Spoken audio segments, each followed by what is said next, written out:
Aloha. Welcome to day 4 practice.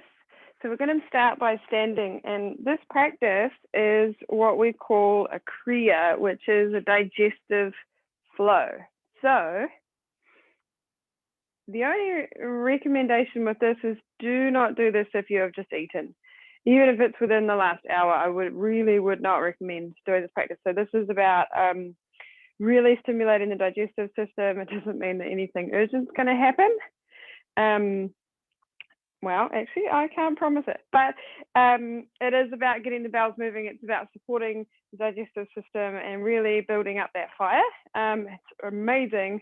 I do it for a whole week, once a month, to support my digestion and to just really support the flow of the moon and all of that sort of thing. So if you've just eaten, don't do it. Put it off for a little bit longer or save it for first thing in the morning. You can eat afterwards for sure, but I wouldn't eat beforehand. So, and you know, if you are doing it first thing in the morning, have some lemon water, dive in and do this practice. And if you do have any issues with your bowels or anything like that, you might find voila.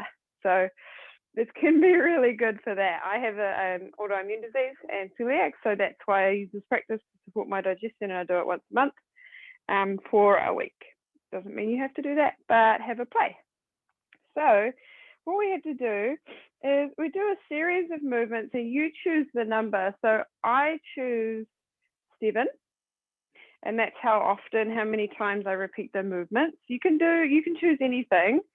I wouldn't go more than 10. So it's up to you. And more is not better. Just really choose what number feels right for you. Obviously 1, not so good, but anywhere sort of around that, you know, when I was taught it, I did 5, but 7 feels good for me. Sometimes I do 8, 9, doesn't matter. It's all good.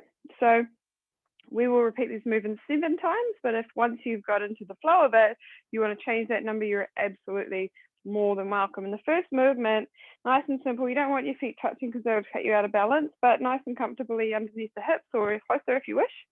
And as you rise with the arms and breathe in, you're going to lift up off the heels. And then exhale, just bring the hands down through center. That's it. Inhale up wide. So what's happening is we're spreading the rib cage out as you breathe in. So we're making space in the side body, rising up off the heels and coming down. So always looking for that place to expand the breath. We're going to do 3 more to make our 7. Breathing in as we rise, there might be wobbles, that's okay. And 2 more.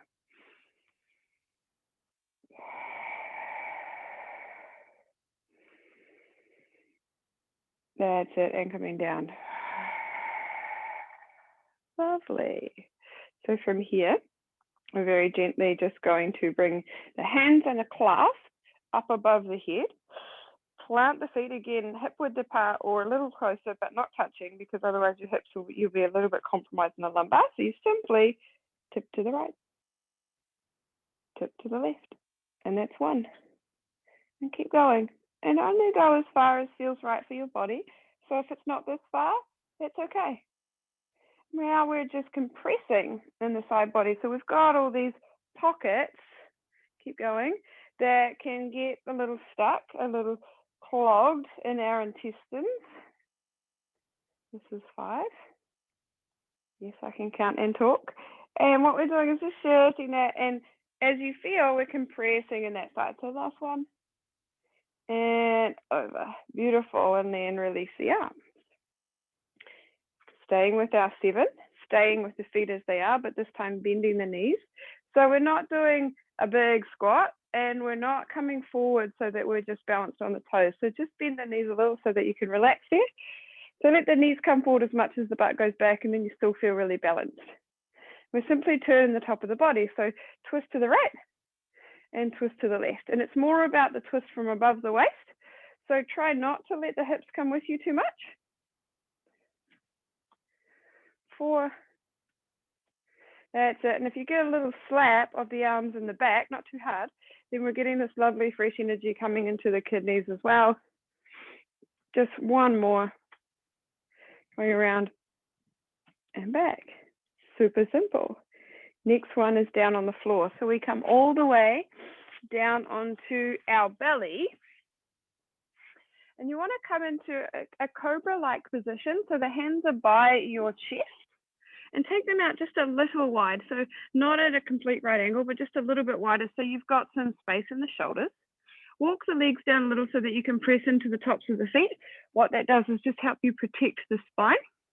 And if when you lift, there's pressure in the lumbar, press your feet into the floor a little more, or find a tilt in the pelvis, because each time you rise, if you're peeling the tailbone up too, and there's pressure there, we don't want that. We want to avoid it. So all we need to do here is breathe in and then turn to the right. So really try to draw the right shoulder towards right hip. So very similar to our standing tip side to side.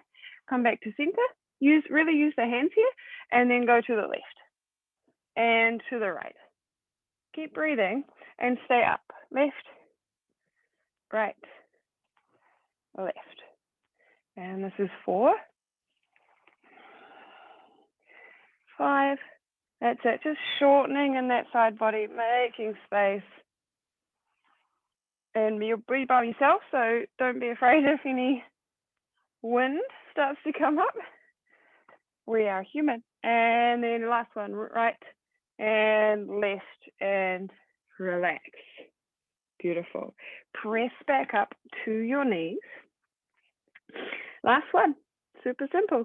We're going to bring the right foot underneath the right thigh. So I'll turn a few times. I'm resting on my left knee, and I've got my right foot tucked underneath me, and I've got it tucked quite close. That works for me. Try to get it as close as you can, even if that means it's a little bit wider for you. It just depends on what space and comfort you have in and around the belly. So bring it as close as possible. Use the left hand or even a block or anything else you need to support you. That being said, actually, quick side note, if you are not comfortable resting on one thigh like so, you can bring a block or a book or something underneath your butt so that you're actually supported, but you want to wriggle forward so that you still can get that leg underneath you. And then all we need to do 7 times is take the leg out wide, use the hand to guide it, and then bring it in. And whatever range works for you, and use the hand to press it into the body. That's it. 3. Don't stop breathing, and just breathe in a way that feels right for you with this movement. 5. That's it. So you can use a block, a cushion, whatever you like to help you, and then stop with that. If you're on the block, you could just probably shuffle your legs around. Otherwise, if you're on the floor, just lean forward and come to rest on the right thigh. I'll turn to the front. Yeah, and then left foot is underneath us, tucking it as close to the body as you can. Then using the hand to help you take it out and bring it in. Out and in. Yeah, that's it. I said that like I can see you. I'm so used to encouraging. Out and in. I'm just assuming it's my intuition that you're doing it right. This is 5, 6, and 7. Beautiful. Come to take a seat on your butt. If you need to, if you're not comfortable, you can shoot your legs out straight. Otherwise, cross-legged, whatever works for you. And rise up through the arms. And then take a gentle twist to the right. And I say gentle because I don't want you to try and get as far as you can. Just twist as a nice, comfortable turn above the waist. Bring right hand down behind you, left hand on right knee. Use the right hand to press you up tall through the spine. Turn the head just a little. Now breathe into the belly. And here in this light twist, I want you to breathe like you're pressing a balloon out into the belly, and then all of the air out. So I want you to wring out the digestive system. So breathe in, press the belly out like a balloon, and then send all the air out. And you can feel this ringing in the twist. One more. And that's it. Sorry if that sounds weird in the microphone. And then gently turn to the left. Left hand comes behind you, reach out of the crown of your head. The head might turn a little, and balloon breath. Breathe in and out, and really wring it out. So use the abdominals to help you press out the last of the air. 2 more breaths. You might be already after your second breath, and in, and out. Beautiful, and come back to center. Nice and simple. That is your digestive Kriya. So remembering that you can do any of those movements at a chosen number that works for you. I'll give you a little quick run through it. This is 1. This is 2. That's it.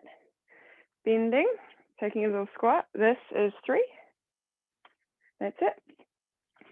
And then this is 4. And then coming up. And this switching is 5. So you choose the number that you repeat, but use that number for all of the exercises rather than mixing it up.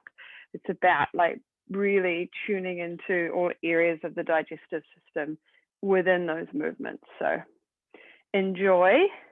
Maybe you'll find some success that you've been looking for in the digestive and elimination area. And even if this wasn't for this practice, always hydrate really well before and after your practice.